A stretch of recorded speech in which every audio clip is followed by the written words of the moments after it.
Today I'm going to be showing you how to make the bottom of your amigurumi nice and flat like this, instead of round like this, which makes it easier for your amigurumi to stand.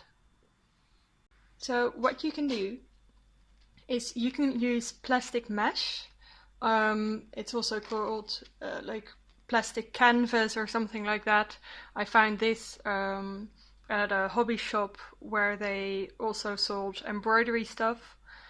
And what you can do is you can cut this into the right size to use it to put it at the bottom. So I got my mesh and I measured how large I wanted the mesh to be, and I cut it on size, and then you can put it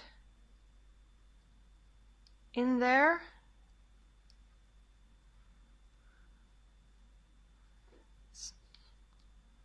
Make sure it's right where it's supposed to be. Yes. Which makes the bottom a bit more sturdy. So now when I will fill up this foot, the bottom will be less rounded and more flat, which makes it easier to stand. So that's my tip.